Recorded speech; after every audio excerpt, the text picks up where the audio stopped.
Welcome to the Dr. Mudgil podcast. This is episode 140. Wow, 140 podcasts. I can't believe it. And thank you so much for being a part of it. We are at the end of July. Summer is basically halfway over. I mean, my kids were telling me they're going back to school in essentially 4 weeks. For some reason, our school district in Long Island ends really, really late, and it starts before Labor Day, which is crazy. It starts like the week before Labor Day, which sucks for my kids. But such is life. But summer is truly flying by. So let's get right to it, because there's a few things that I want to discuss in this podcast. What an eventful week. Again, I don't want to talk politics, but a lot of crazy things happening in our political world. So, there's all that to think about. But last weekend on Saturday, I had the pleasure of having a little family get together. My cousin, who's living in New Jersey, she had a baby girl, and she had the whole family. Baby girl just turned 4 months. She had the whole family come over, like my whole mom's side of the family, essentially. We all went over to her place and, got to meet the baby, who was very, very cute. And, my family doesn't get together a ton. We live very close to my wife's family, so we hang out with them a whole bunch. But it's sort of a rare occasion when I'm able to get together with my entire family. So, like, my brother came down, and my aunts and uncles, my mom's brothers and sisters, and we got together. And it's always just great. It's just a great day, and I always leave the day feeling very warm and fuzzy inside. But this podcast, the content of this podcast actually stems from a conversation I was having with one of my cousin's husbands, great guy. And we were just sitting on the couch just bullshitting about stuff. And he asked me, he's like, hey, he's not on social media at all. So he's not on Instagram, he's not on Facebook, he's not on TikTok. He may peruse YouTube every now and then, but he doesn't he's not an avid consumer of social media. And he mentioned to me, he's like, hey, are you still doing that podcast? I think I mentioned to him a while back, when maybe it was the last time or a couple of years ago when I saw him. And I said, yeah, I just dropped episode 139 today. And he said to me, he's like, wow, man. He's like, that's crazy. He's like, how do you have time to do all that stuff? And I was like, well, yeah, I do my podcast. I do a podcast once a week, and I've done it pretty much every week for the last, well, we weren't doing it weekly initially, but we were doing it weekly basically for the last, I'd say 80 podcasts, right? And it's like, I post to Instagram every day. I've done that every day for over the last 6 years. I mean, it's maybe 6 years and a few months. I've never missed a single day posting to Instagram. I post to TikTok twice a day. I post to YouTube essentially daily at this point. And, obviously I have my practices, and, and I'm the father of 3 kids. So he said to me, he's like, how do you have time to do all of this stuff? And it's interesting. I get asked that question from time to time. And I guess, from the outside looking in, there's lots of moving parts. But the truth is, I never feel that way. I never feel like, wow, I got all of this stuff I need to do. How am I going to get this all done? In fact, I feel quite the opposite. I feel like, wow, I have all this downtime. What am I going to do to fill it? And he really got me thinking about it. How some people can operate very efficiently, where others may have a hard time doing it. I started really kind of going down a personal deep dive. I talk about this a little bit in my book, actually. It's something I've been thinking about for quite a long time. I've been always pretty good about economizing my time and being efficient with tasks at hand. But I've gotten better about it through the years, because there's just a lot more moving parts. Like I said, I have 2 offices. I'm a pathologist. I'm a dermatologist. I have 3 kids, a wife. I like to work out. There's other things I like to do as well. And what I've realized is it's all about systems. Systems allow you to create efficiency. And, COVID was a strange time for all of us. But, coming out of COVID, I actually even got better at this, because, during COVID, there was a period where I could only see 1 patient at a time in my office. And I had to kind of figure out my schedule. We'd actually only go in once a week, and I was only seeing patients for a few hours a week. We'd triage our patients remotely during the week. And I'd go in on a Friday, I would drive in with my staff. We'd see 1 patient at a time, and then we'd bounce and head back to Long Island. But coming out of that, I realized that there's I could see basically just as many patients in a short block of time, as long as I'm very efficient about it. So I started structuring my days around that. And there's basically from a professional perspective, a few things I need to get done. So Monday, Wednesdays, and Fridays, I read pathology slides. So I need to get my pathology slides done. Monday, Tuesdays, Wednesdays, and Fridays, I see patients. Thursdays is like an admin day for me. So, I have like various like Zoom calls in the morning with like my business team or my banking team, and, kind of just like working on my business, things that just you need to do. So I actually block off time for that. And then on Thursday afternoons, I have other Zoom calls with like other, things I'm involved in, other businesses and other, ventures and, stuff like that. And then I also record a lot of social media content on Thursdays, including this podcast. So what I realized is like, my like months are basically the same, but my weeks are essentially carbon copies of each other. And there's like certain blocks of time where I do certain things. So for instance, when school's in session, I drive my kids to school. I do the early shift. My wife and I both get up, early just to kind of start the day with our kids. But I drive my kids to school Monday through Thursday. So basically they need to get to school by like 7:26. So we get up, I wake them up, I make sure they're up. I make them breakfast. My wife makes them lunch. We go in the car, I drive them. Then I go to my office, I read my slides. I come back, I work out, and then I eat breakfast or my post-workout meal. Then I shower up, get ready. I head to the city in the afternoon to see patients. And that's what I do on Mondays. And that's what I do every Monday is that. Every Tuesday, same thing. I drive my kids to school. I don't read slides generally on Tuesdays, but I come back, I review my notes from Monday night when I saw patients on Monday, sign off on those, then I work out, then I have my breakfast, then I shower up, get ready, go to work, see my patients in the afternoon. Wednesday is the same sort of thing as Monday.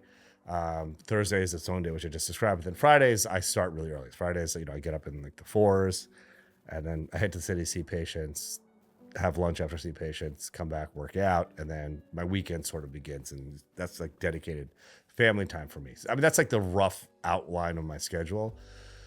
But what I realized is like the way to really be efficient is being efficient about like all of the tasks that you need to do, right? So my phone shuts off from 10 o'clock at night to 7 in the morning. I have it on sleep mode. I don't get any texts. I don't get any emails. I mean, I'm getting them, but I'm not responding to them. So if you ever text me after 10 o'clock and you realize that I don't text you back until the next morning, I'm sometimes going to be at like 5 in the morning if that's when I get up. That's why, because I'm not receiving texts or emails. And then I've talked about this in a prior podcast. I use email to basically organize my life. So, I get like a million emails during the day, as I'm sure many of you do. And I triage them on the spot. So it's basically like stuff that's just garbage and crap that I don't need to deal with at all. So I just archive that right from the get-go. Then there's things that, that I can address right then and there. So if it's like a Monday morning and there's an email with patient labs, I'll triage it and just, send it off to whoever needs to deal with it. Like, hey, blood work is within normal limits, and they'll contact the patient, let them know, or whatever blips there are on the blood work. I triage that right then and there. And if there's something that's like, requires more energy than I have time, or more time that I have energy for rather at that time, I'll just shift it off till later in the day. Let this message pop back into my inbox at like 1 p.m. when I know I'll have more time to handle it. And I literally have a zero inbox at all times. There's never a message in my inbox unless it comes in immediately. And I immediately triage it and get back to a zero inbox and just kind of organize my life. If someone tells me to do something, like for instance, we're running low on filler in New York City and I need to bring some from my Long Island office, I asked my PA, like, hey, send me an email and then I'll take care of it. So she sent me the email. It popped in my inbox last night, but I archived it to 1 o'clock in the afternoon today because I knew that's when I would be in my Long Island office and I could package the filler and take it with me to my New York City office. Every day is actually, my days, like my Mondays, my Tuesdays, my Wednesdays from week to week are also carbon copies of each other. And this literally goes down to like what I'm eating that day. So like every Monday through Thursday, my post-workout meal is exactly the same. I have 6 scrambled eggs and some fruit. And then I go to my office or, I shower up, then head to my office. And then I order lunch. Before I get to my office, I order lunch. So it's sitting there on my desk, ready for me. And I eat the same meals. When I'm in New York City, I eat the same exact lunch on Mondays and Wednesdays. And when I'm in Long Island, I eat the same exact lunch on Tuesdays and Thursdays. This is all like very premeditated so that I don't waste any time like making decisions about that stuff. I decide in advance what I'm going to be eating for, well, now I've been eating this stuff for like months on end. I'm pretty boring when it comes to food. But I'll share a story which I actually wrote about in my book.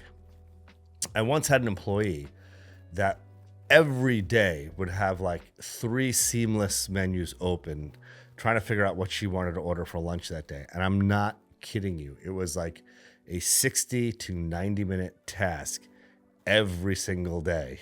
And I would, be observing this, and it would drive me absolutely batshit crazy. In my mind, I was always like, why don't you just decide what you want to eat for lunch the night before and then just order it? Like, it shouldn't be something that's consuming valuable time during the workday.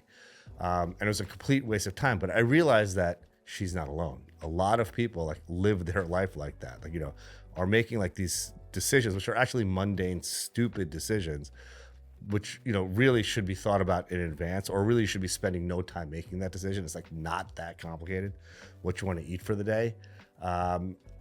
And you're just wasting valuable time. So you're basically like decreasing your efficiency so many fold by wasting your time on these decisions that you should actually make for yourself in advance. So things I've learned through the years is plan. You don't need to like change up your meals every single day. Listen, I love to eat more than anybody, but I save that for like the weekends. I go to a nice dinner with my wife, or I go to a nice lunch or dinner with my family. Then I indulge. We may have a little back and forth where we want to eat, but I have time to do that on those days. Like during the work week, it's bang, bang, bang. I got to be like super, super efficient, just so like I'm not wasting time on like dumb decisions like what I'm going to eat for lunch today. I've already decided, and then I eat the same meals day to day, which is actually really does increase efficiency. So like I literally know what I'm having as my post-workout meal. I know what I'm having for lunch, and that's already decided. And then dinner is whatever my beautiful, lovely wife makes for me. It's always something very, very healthy and protein rich, and she's the best. She takes care of the doc. So that decision is actually kind of made for me as well, because I just eat whatever she makes, and it's always something delicious. Using email as an organization tool is also incredibly effective. So, during the weekends, it's like sequestered family time for me. I don't want to be distracted. I want to hang out with my family. Most of my stuff with work can wait. So if an email comes through with like labs, I just quickly glance at it to make sure there's nothing glaring. There's nothing that's like super, super urgent. Fortunately, in dermatology, there's not like a lot of like urgent things like that. So I actually archive anything that I get on the weekend to reappear in my inbox at 8 a.m. on Monday. So when I'm sitting at my desk, then I can handle all of those emails from the weekend. I also don't like sign my notes the day I see the patient. So like, for instance, on like Mondays, I'll see patients in my New York City office. I end in the early evening. When I get home, that's sequestered family time for me, right? So I don't want to be like working when my kids are home, and we have a few hours in the day to like, and my wife is there, a few hours as a family to kind of chill together and, help my kids with their homework, or, we just talk about the day, we just hang out. And, that's very important for me. So the following day, I sign my Monday notes on Tuesday, I sign my Tuesday notes on Wednesday, etc. And then my Friday notes, like I'm kind of done in the middle of the day, and then that's kind of where things sort of, relax a bit for me. So I'll usually grab lunch after work, or I'll meet a friend for lunch. I'll go home, I'll work out, and then I'll have like dinner with my family. So any of the work from Friday and the patients that are seen in my office on Saturday morning, I will work on Monday. And, I have these systems in place. And like I said, every week is a carbon copy of the week before.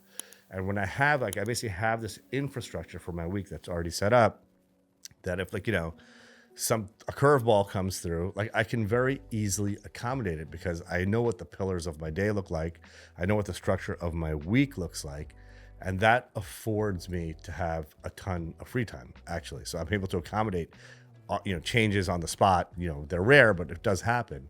But my schedule, because of the way I have it set up, enables me to accommodate any such, curveball should one come my way. So going back to the conversation I was having with my cousin's husband, any one of us, it's not like neurosurgery, what I'm doing with my schedule. Any one of us are capable of doing it. And I highly recommend doing this to some degree, because you may feel like you're like so busy, like doing all of these things, but by organizing your time, operating efficiently, having like blocks of time where you're focused on certain tasks, it actually frees up your life tremendously and enables you to have just honestly more downtime and more time to like focus on just vegging out, or for me, like noodling on the guitar, or whatever, starting a new project, whatever the case may be. Having a tight, organized schedule, having a ways to actually organize your days and to adjust the organization of your day in real time, like I do with my email inbox, it actually frees up your time tremendously. So with that, I hope you all have a wonderful and restful weekend and are ready to crush the week ahead. Let's get it.